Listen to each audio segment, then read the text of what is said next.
And welcome back, ladies and gentlemen. This is Mike Prince with the Open Mic Broadcast Network as we get ready for our kickoff of the 2022 football season. We are fortunate to have on the line with us none other than the head football coach of the Texas Southern Tigers, Coach Clarence McKinney. Coach, how you doing today, sir? Doing great, Mike. Appreciate you asking. Well, no problem, man. Look, glad to have you on board and take out some time of your busy schedule to shed a little light on the maroon and gray. Of course, we know the Labor Day Classic is going to be coming up, and it's a traditional game that has taken its turns of ups and downs. Of late, Prairie View has been up, but it's always the reason why you play the next game. And with that, we've talked about how important it is coming out of the gate, but this game really has an impact on your shape of the entire season, does it not?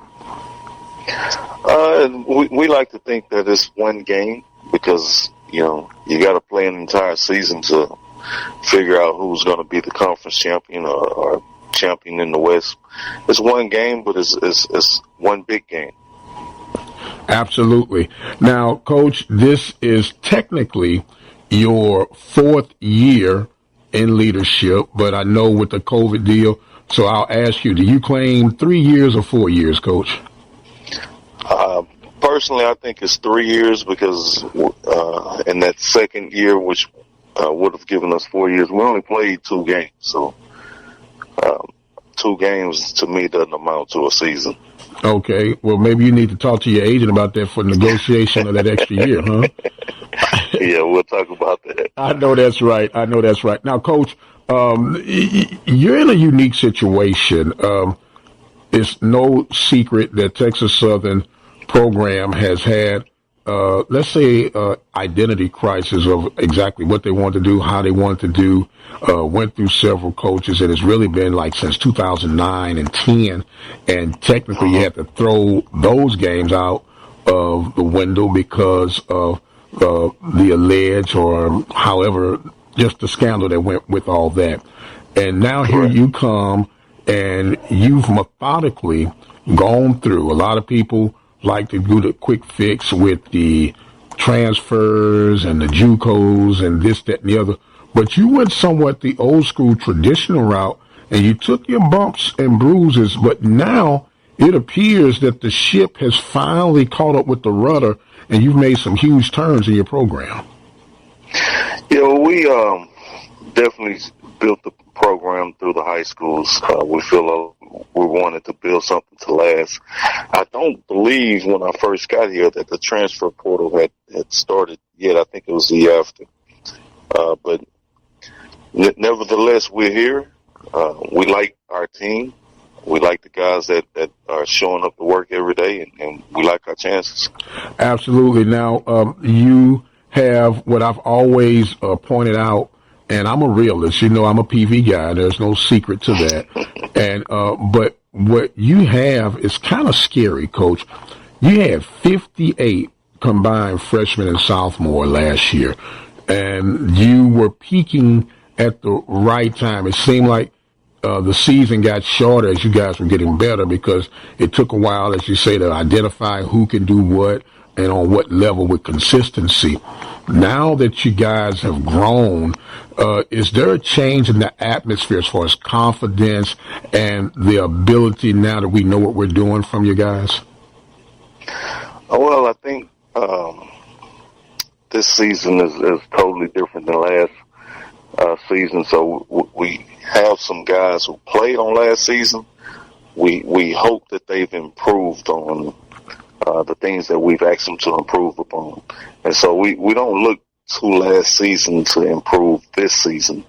Our guys have been working extremely hard. Like you said, we played quite a bit of freshmen, quite a bit of sophomores. And hopefully the experience of playing those guys last year is beneficial to us this season. But, yeah, we're looking forward to it. We're excited about it. We got some guys that have 1 year extra of experience, a year of experience, and we're ready to go out there and see what those guys can do. Now, Coach, when you're transferring or transitioning, I should say, from one year to the next, especially when we're talking about freshman, sophomore. Would you say the actual speed of playing Division I ball is what's the biggest leaps and bounds with these guys? Definitely, the speed of the game is a lot faster, a lot more physical than a high school playing in a high school game. And then as guys get the experience of playing against grown men, and they understand what they have to do once they, get in that off season and have to work on their bodies, and the game slows down, the better you understand what the schemes are. And so, that's where we are right now. We're trying to get the game to slow down for these guys. Yes, sir. And not only with the game slowing down, and you made mention of their bodies getting adjusted to dealing with literally grown men. And it leads me to a question that I have for you, Coach, that I ask, in particular, a lot of my FCS coaches. We know that budgets are like night and day. We won't even talk about that. And facilities to a degree are like night and day. But something that could really be a balancing act, at least in my opinion, is nutrition. How challenging is it for you to have the guys on a nutrition? We call them timetables or training tables, I should say. Training tables. Right. And I know it's not exactly the way the big boys have it, but what version of an FCS training table do you have or you think could be incorporated? Well, I mean, everything is financially based, right? Right. So whatever we can do financially, you want to make sure that those guys are eating, 3 meals a day. They're eating the right things. And they're just not going to class, going to workouts, going to sleep hungry. And so our president has done a really good job of making sure that we have what we call fueling stations to ensure that our guys are getting some nutrition in their bodies each day. Very good. And that makes a huge difference, especially when you got young men that are developing and, for the most part, maintaining the necessary weight and strength for the physical grind that's in football. It's regardless, you pay for it and you feel it, especially after these games. Now, yeah, you can't do all the things that we ask those guys to do and not nourish the body. Yes, sir. And resting is proper order as well, because when you're young, yes, and in your case, got guys in the city limits of Houston, there's always something going on. That's got to be like trying to herd some cats at times too, huh? No doubt. You definitely need to get your rest, let your body recover. And like you stated, with us being in the city of Houston with so many things to do, it's been challenging to get those guys to make sure that they're resting. Yes, sir. But now, Coach, they go home and go to sleep. Now, Coach, do you have like a policy, like all your players have to live on campus, or if they are off campus, a certain distance from campus, so you guys can better monitor them, or is it unique? I know, like in baseball, with the rarity of scholarships that are available, sometimes they have to deal with guys living off campus. Do you have that same challenge with football?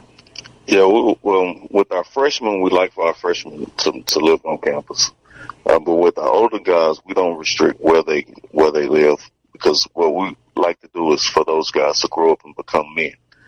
And if you're on campus or off campus, you have to be at certain places at certain times. And, a part of being a man is doing your job. And we try and teach our guys to the man code of being where you're supposed to be, when you're supposed to be there, and doing what you're supposed to be doing. And our guys have been really good at trying to do those things. Okay, very good. And you're talking about young men developing to grown men. I don't want to be a bit premature, but you got a grown man calling your signals for you, man, at that offense in the likes of Andrew Body. Man, I know he's from Corpus Christi, but how did you find this guy, man? The internet. You can find guys all over the internet. He was a guy who was going to some camps This video got to our office. We watched him, evaluated him along with a few other guys, and we really liked him. He really liked us. So we tried to make sure that we could make him a Tiger, and he decided to come here, and we're excited about having him. Glad he made that decision. Yes, sir. Now, there's a story behind the story. When you guys recruited him, he was at a certain height and weight, and when he showed up to camp, y'all had to take a double look and say, is this the same guy we signed, right? Yeah. He definitely, in that time between the end of his high school season to when he got here, he put some work in the weight room and grew a little bit. Body's gotten a little bigger, a little stronger, and he was definitely a different person when he came to show up for camp. Yes, sir. And we know the importance of quarterback on any level, be it professional, college, high school, and even Pee-wee for that matter. In fact, the best athlete in the Pee-wee is the one with the quarterback. Yeah, running all over the place. How much pressure does that take off of you as a offensive-minded individual when you know you got a guy who can handle not only the signal calling, but the adjusting through the faster gameplay and everything? How much pressure does it take off you as a coach?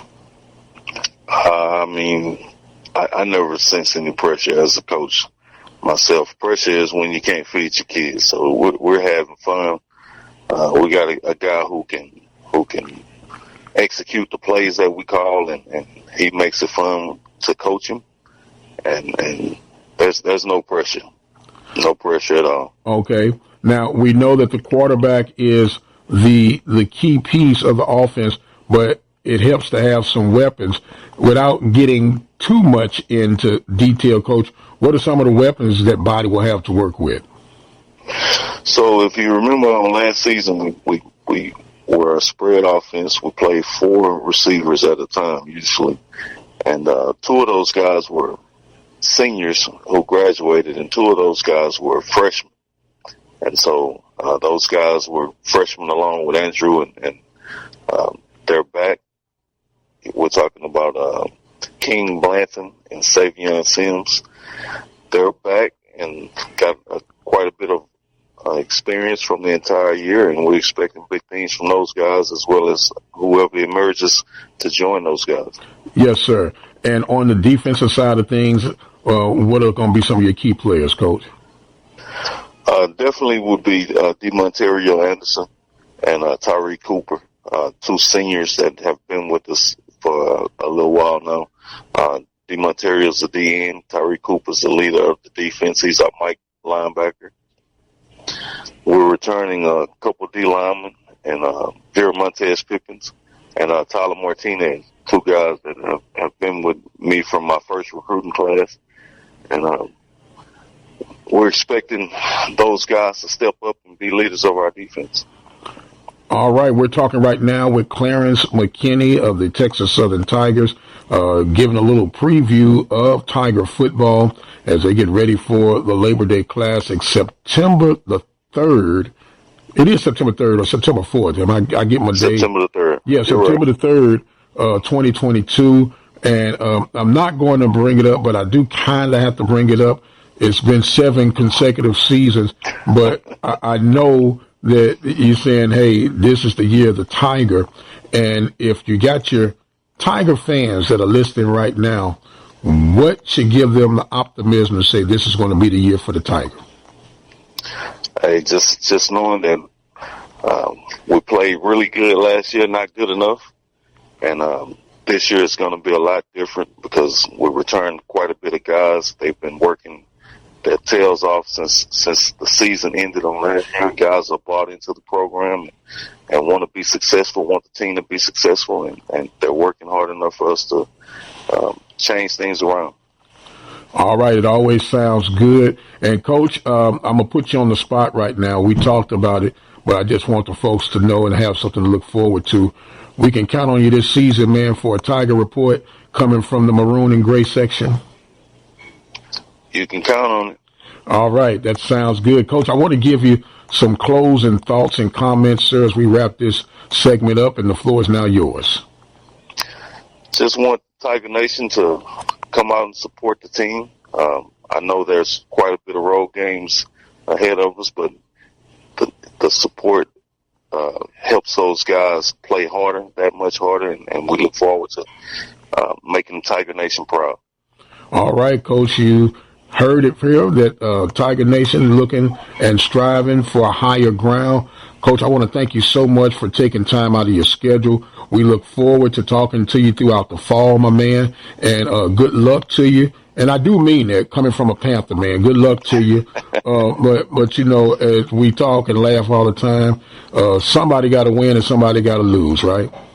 That's exactly right. All right, Coach Clarence McKinney of the Texas Southern Tigers. I am the radio guy, Dr. Mike Prince. Thank you guys so much for joining. Don't forget, follow me on Twitter at the Mike Prince Show. You can subscribe to the YouTube channel at the Open Mic Broadcast Network and visit the website at obnradio.com. And until the next time, you guys be blessed, and we'll see you on the other side.